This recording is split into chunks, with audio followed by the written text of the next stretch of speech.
Thank you very much for your presentation. My name is Andrei Buzarov. I'm international journalist from Ukraine and PhD researcher. I have one simple question. I absolutely agree with you when you was speaking about the necessity of reforming the neighborhood policy of European Union. But what concrete formats or configuration you see in the nearest year or years the neighborhood with Ukraine? Because if the war will continue, it's very, very high probability it will continue. So what will be next step? Because 5 million Ukrainians, they already integrated in the community of European Union, but they're not integrated in the economy of European Union. So how to distinguish political and economic steps? Thank you. Yeah.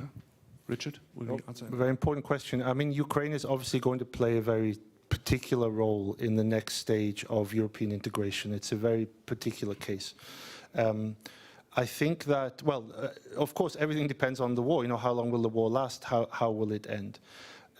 I think that there are a number of things which are clear in Ukraine, but that we can say already. One is that the demographic picture is disastrous, I would say, unfortunately. You know, as you point out, so many people have left. The longer the war goes on, the longer people stay. They are unlikely, or less and less likely, to go back. Children go to school, people find jobs, etc. There's also this huge, within Ukraine, this huge industrial change going on. Of course, already in 2014, a lot of the big industry was lost or damaged. Even more so now. And so these sectors which are stronger in the center and the west of the country, or agriculture, of course, but also IT sector and renewable energy, these will become more important. And that is what will drive the next phase of European integration with Ukraine. We will see, you know, much deeper integration with countries like Poland, and it's really a complete restructuring of the economy.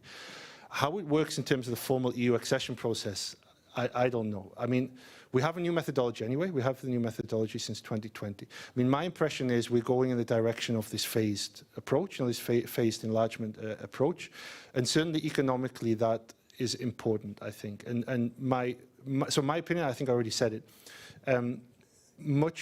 there will have to be a deeper economic integration ahead of accession, because accession takes so much longer, and we see the implications of that in the Western Balkans. In Ukraine, the same thing will happen to Ukraine. So Ukraine will be undergoing internally this big, well, already is this big structural economic change, and then we'll be integrating with Europe as part of this as part of this change.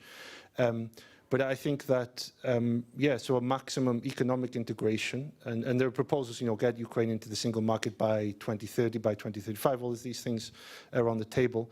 I think that's the way it will go. And we are looking, you know, geo-economically at a much harder divide in Europe now. That's clear. You know, there's going to be the Russia, and there's going to be a very, very hard divide. Most of Ukraine, we hope, will be on the EU side of that. And it's going to be much more integrated, and it will be a wrenching change for the economy. The structural change will create a lot of winners, a lot of losers. You know, we're doing work now at my institute on that as well, and it will be a big thing for the European economy as well, because of the size of Ukraine.